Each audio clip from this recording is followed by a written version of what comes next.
우리나라 옛날 전래동화 중에 이런 이야기가 있어요. 시집간 지 얼마 안 된 새색시가 하루는 밥을 짓다가 부엌에서 울고 있는 거예요. 신랑이 지나가다가 보고는 색시가 울고 있으니까 왜 우느냐 물었습니다. 그랬더니 밥을 태웠다는 거예요. 신랑이 이렇게 얘기했어요. 색시야, 내가 바빠서 물을 조금밖에 길어오지 못해서 물이 부족해서 밥이 탔구나. 이거 내 잘못이야. 걱정 안 해도 돼. 그러면서 색시를 위로해 줄 거예요. 그랬더니 색시가 남편 말에 너무 감동이 되어서 그래서 더 크게 울었대요. 부엌 앞을 지나가다가 시아버지가 그것을 보고 무슨 일인가 와서 봤습니다. 자초지종을 듣고 나서 시아버지가 이렇게 이야기했어요. 야, 내가 늙어서 근력이 떨어져서 장작을 좀 잘게 패놨어야 되는데 그냥 굵게 패놨더니 화력이 너무 세서 밥이 탔구나. 야, 내 잘못이야. 괜찮아. 이 시아버지가 며느리를 그렇게 위로했다는 것이죠. 그러고 있는데 시어머니가 지나가다가 또 봤어요. 시어머니가 그 자초지종을 듣고는 이렇게 이야기합니다. 얘들아, 내가 늙어서 밥 타는 냄새도 맡지 못하고 빨리 밥 타는 냄새를 맡아서 이 손 내려놓을 때를 알려줬어야 되는데 그렇게 하지 못해서 이거 내 잘못이구나. 네 잘못이 아니다. 이러면서 며느리를 위로하더랍니다. 여러분, 이런 집안이 잘 될까요? 잘 못 될까요? 당연히 잘 되리라고 우리는 믿습니다. 가화만사성이라고 이야기하잖아요. 집안이 화목해야 그래야 모든 것이 다 잘 된다고 말하지 않습니까? 정말 집안이 잘 되고 화목해야 그래야 잘 되는 법인 줄 믿습니다. 그런데 세상 모든 가정이 다 이렇게 화목할까요? 사실 이 이야기 속에 나오는 이러한 가정을 보기가 사실 그렇게 많지는 않은 것 같아요. 저희 집도 마찬가지인 것 같습니다. 이렇게 누가 잘못하면 야, 내가 잘못해서 그런 거야. 나는 때문이야. 이렇게 이야기를 하지 않고 왜 그랬냐고 이렇게 탓할 때가 너무 많은 것 같아요. 그러다 보니까 우리는 실수하고 잘못하면 그냥 자기 잘못을, 실수를 자꾸만 이렇게 덮으려고 그러고 그러다 보니까 가정이 화목하지 못한다고 하는 것이죠. 성경에도 보면 이렇게 화목하지 못했던 가정들이 너무 많습니다. 하나님께서 가장 먼저 처음에 만들어주셨던 아담과 하와의 가정, 여러분 그 가정은 화목했을까요? 사실 에덴 동산에 살고 있을 때는 정말 화목했어요. 그보다 더 화목하고 행복한 가정이 또 있었겠습니까? 그러나 범죄하고 난 다음, 죄를 짓고 난 다음에는 달라졌어요. 그들은 에덴 동산에서 쫓겨나지 않았습니까? 쫓겨나서 밖에 나와서 살 때 여러분 그 가정이 화목했겠습니까? 절대 그러지 못한 것 같아요. 아담은 아담대로 당신 때문에 우리 이렇게 쫓겨난 거 아니야? 이야기하고요. 하와는 하와대로 당신 때문이야, 당신 때문이야 이야기라는 거죠. 여러분 그런 중에 그 집에 무슨 일이 일어났습니까? 큰아들인 가인이 둘째 아들인 아벨을 죽이고 마는 그런 끔찍한 살인이 그 집에서 일어나는 거예요. 그럼 그 집이 과연 화목한 집이라고 말할 수 있을까요? 아마 그러지 못했을 것입니다. 야곱의 가정도 마찬가지더라고요. 여러분 야곱은 아버지 이삭을 속였죠.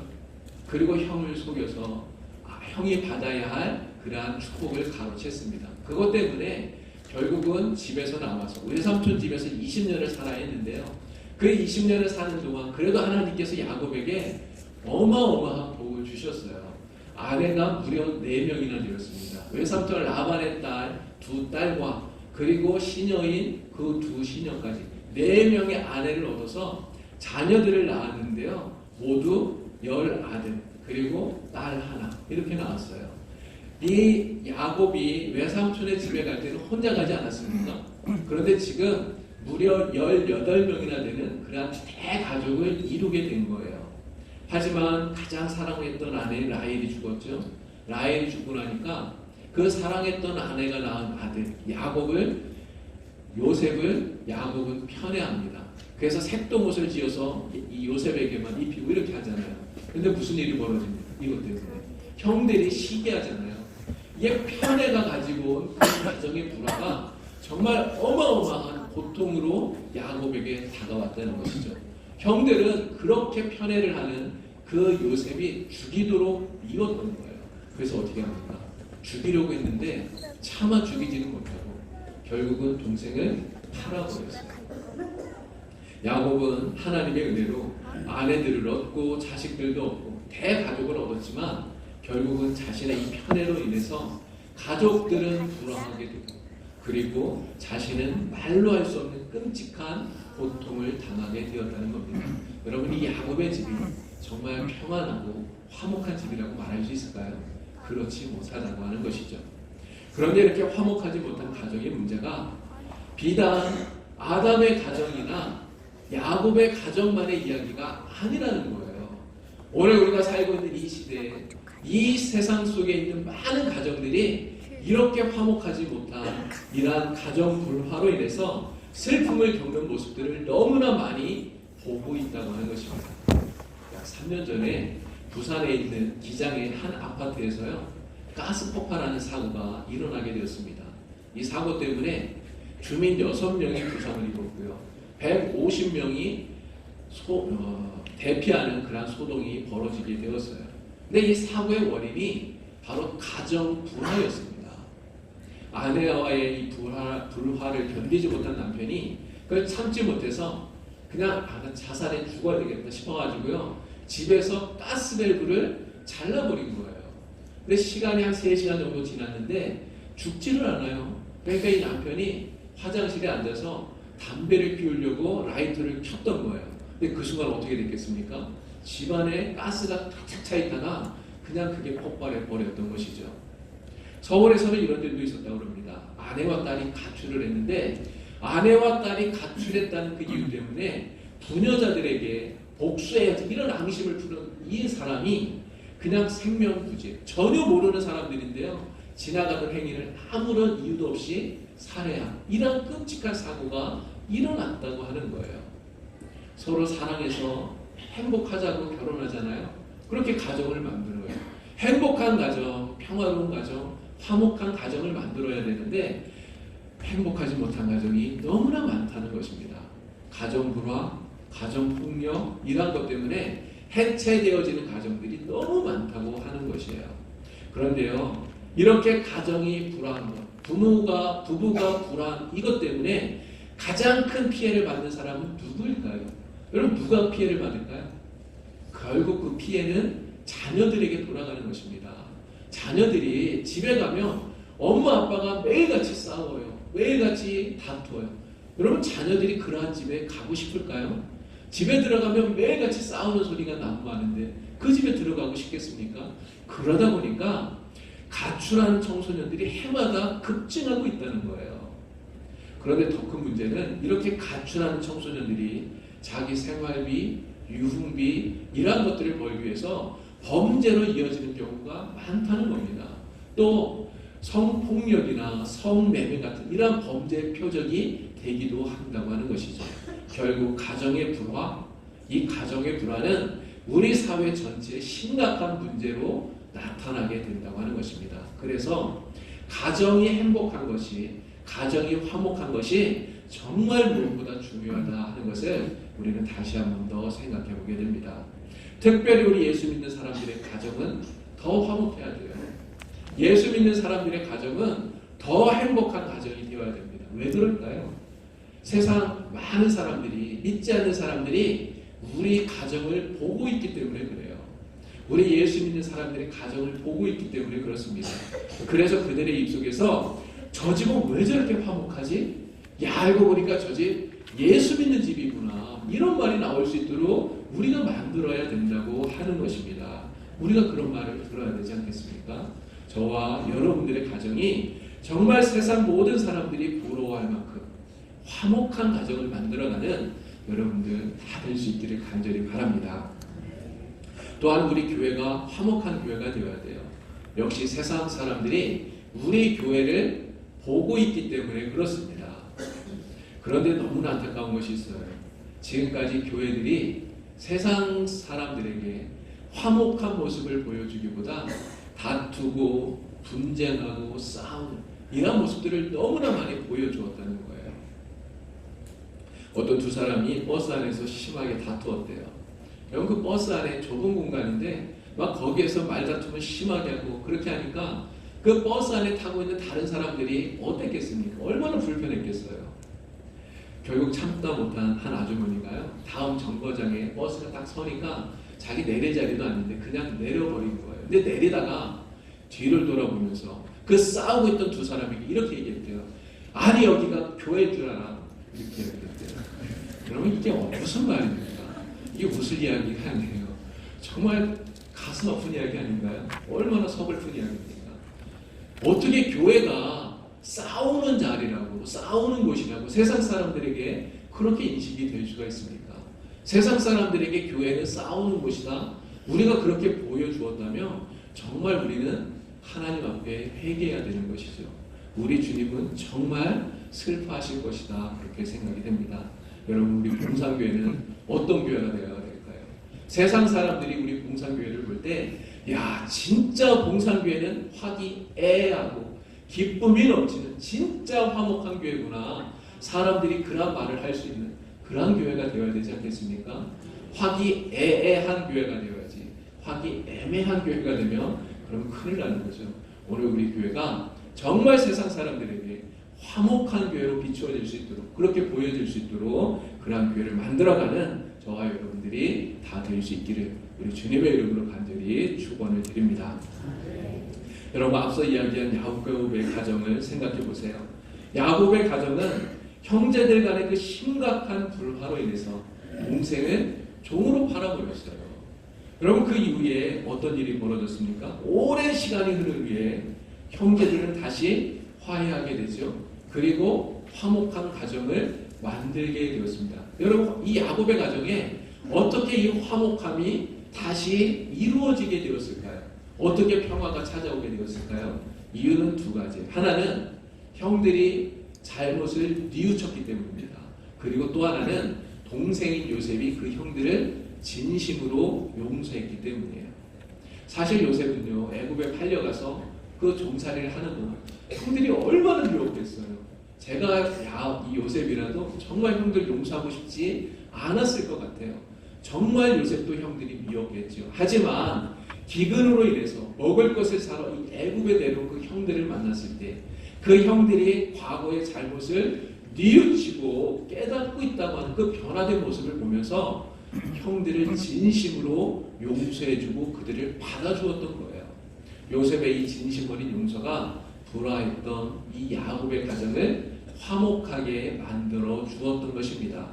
여러분, 야곱은요, 라헬이 죽고 나서 그리고 자기가 그렇게 끔찍하게 사랑했던 그 아들 요셉마저 짐승에게 찢겨 죽었다고 하는, 그렇게 알고 나서 여러분, 그 야곱의 마음은 참담하게 그지없었을 거예요. 단 하루도 마음의 평안을 누리지 못했을 겁니다. 그러나 이렇게 자녀들이 화해하고 또 서로 용서하면서 화목함을 이루게 되니까요, 야곱의 마음속에 그 말년에 진정한 평화가 찾아왔다고 하는 거예요. 오늘 우리는 대림절을 보내고 있지 않습니까? 이제 사흘 후면 성탄절이 됩니다. 여러분, 예수님께서 세상에 오신 이유가 무엇일까요? 왜 예수님께서 세상에 오셨습니까? 예수님이 세상에 오신 이유는 우리에게 참된 평화를 주시기 위해서 세상에 오신 거예요. 죄로 인해서 하나님과 멀어진 인간들, 그 인간들을 하나님과 화목하게 하시려고 예수님께서 세상에 오신 것입니다. 에베소서 2장을 보니까 바울은 이렇게 이야기해요. 그는 우리의 화평이시라. 예수님께서 우리의 화평이라고 말합니다.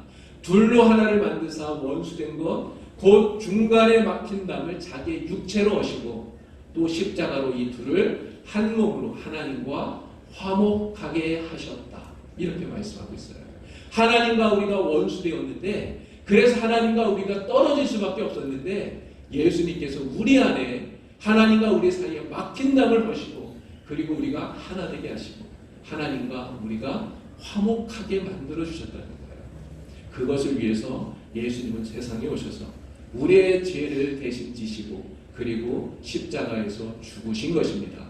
죄인이었던 우리는 용서함을 받아서 하나님과 화목하게 된 것이죠.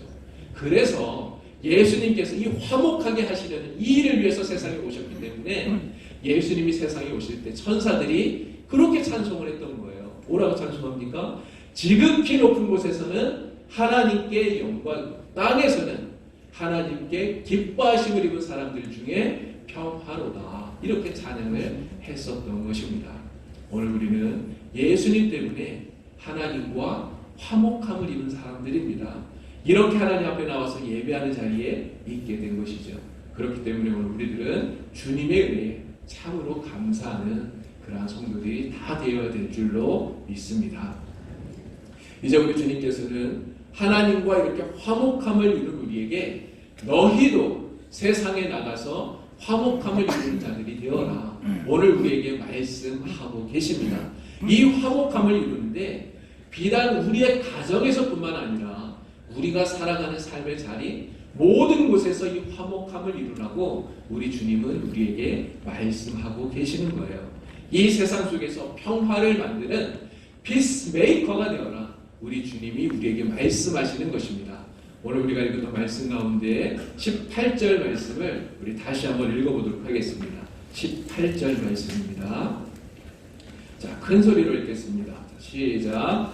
할 수 있거든 너희로서는 모든 사람과 더불어 화목하라. 할 수 있거든 너희로서는 모든 사람과 더불어 화목하라 말씀하고 있어요. 그럼 할 수 있거든, 이 말이 무슨 말일까요? 할 수 있거든, 이 말은 내가 할 수 있느냐 이렇게 말하는 것이 아니에요. 우리가 할 수 있느냐 할 수 없느냐, 우리의 능력이 있느냐 없느냐 이 말을 하는 것이 아닙니다. 그것이 가능하다면 이것을 이야기하는 거예요.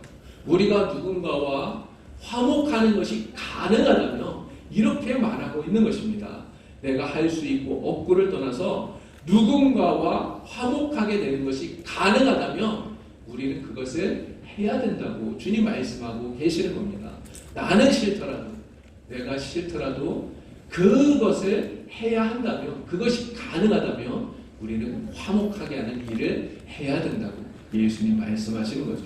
주님은 너희로서는 이렇게 이야기합니다. 너희로서는, 이 말은 무슨 말일까요?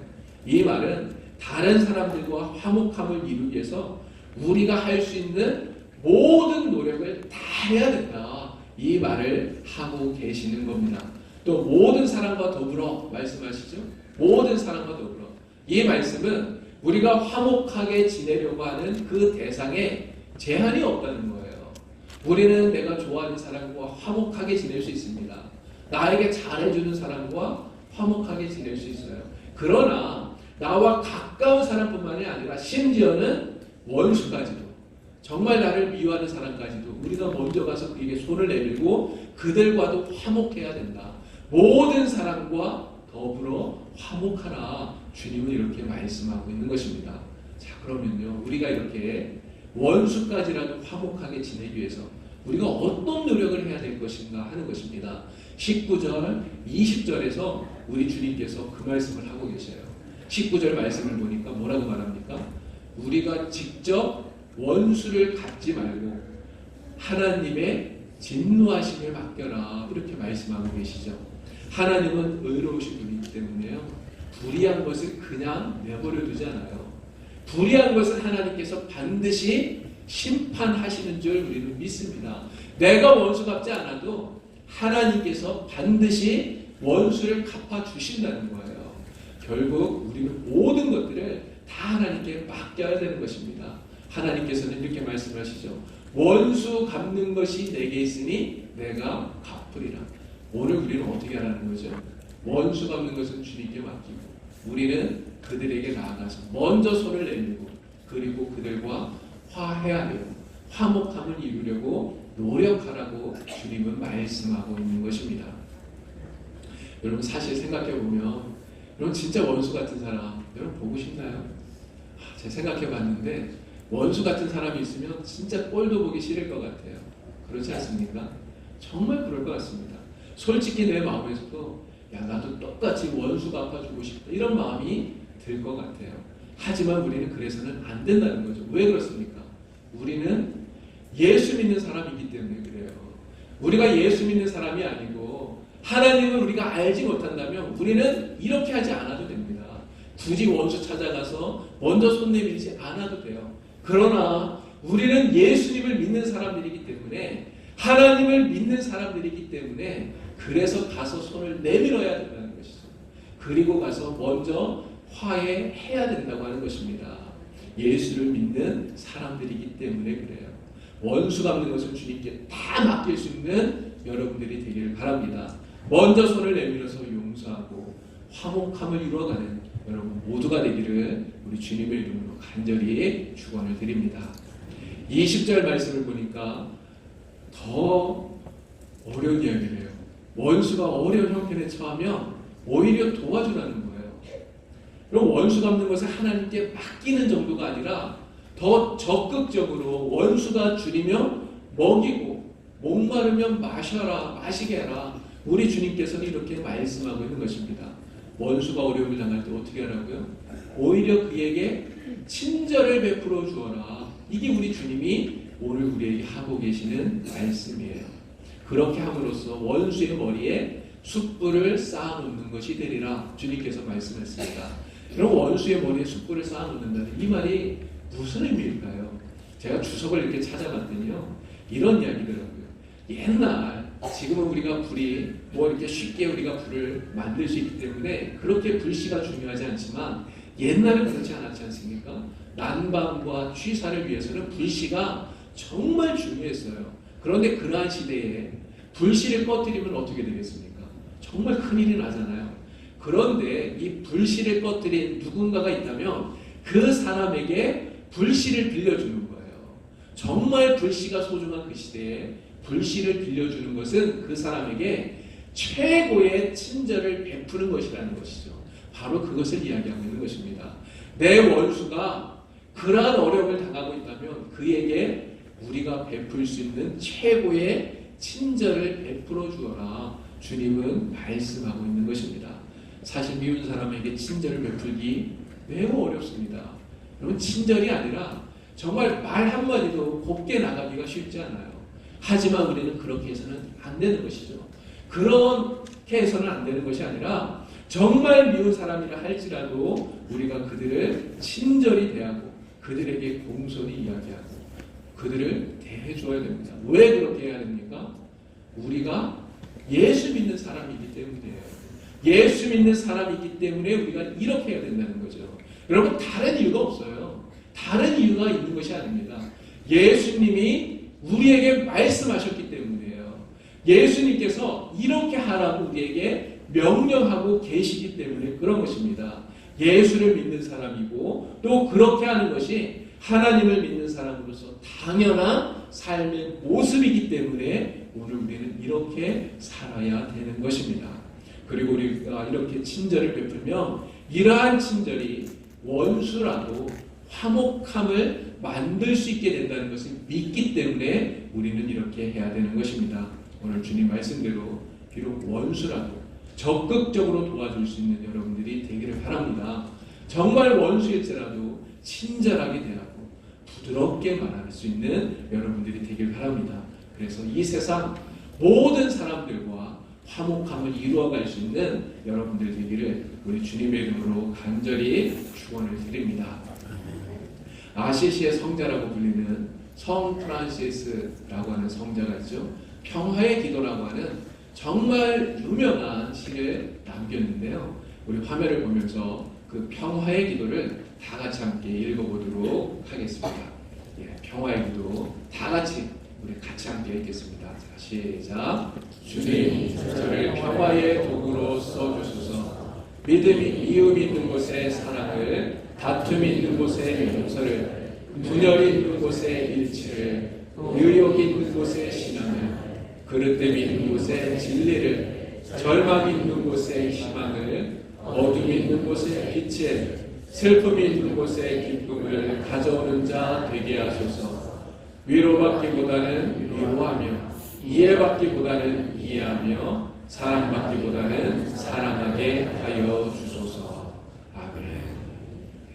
성 프란시스의 이 평화의 기도가 오늘 우리의 기도가 되기를 바랍니다. 주여 나를 평화의 도구로 써주소서. 우리가 기도하면서 정말 우리가 살아가는 그 삶의 자리에서 이 평화를 만들어가는 여러분들 되기를 바랍니다. 고린도 후서 5장을 보니까요, 바울은 오늘 우리가 이 화목하게 하는 직분을 가졌다고 말씀하고 있어요. 화목하게 하는 이 직분은 하나님이 저와 여러분들에게 주신 것입니다. 오늘 우리가 있는 자리에서 화목함을 이루어가는 직분을 하나님이 주셨어요. 예수님께서 하나님과 원수되었던 우리들을 화목하게 하셨던 것처럼 오늘 우리들은 우리가 만나는 모든 사람들과의 관계 속에서 화목함을 만들어가는 그런 성도들이 다 될 수 있기를 바랍니다. 심지어 원수와의 관계 속에서도 화해하고 화목함을 만들어가는 여러분들이 되기를 바랍니다. 하나님께서 우리에게 화목하게 하는 이 직분을 주셨기 때문에 그렇습니다. 여러분 때문에 정말 여러분의 가정이 화목한 가정이 되기를 바랍니다. 여러분 때문에 우리 교회가 정말 화목한 교회가 되기를 간절히 바랍니다. 여러분 때문에 여러분들이 있는 그 자리에서 여러분들이 만나는 그 모든 사람들과의 관계 속에서 화목함이 만들어지는 그런 놀라운 은혜가 있기를 간절히 바랍니다. 죄로 어두워진 이 세상 속에 평화로우신 우리 예수님처럼 다툼과 분쟁이 만연한 이 세상 속에서 화목함을 만들어가는 피스메이커로 살아가는 여러분들이 되기를 우리 주님의 이름으로 간절히 축원을 드립니다. 기도하겠습니다. 하나님 아버지, 주님 은혜를 감사합니다.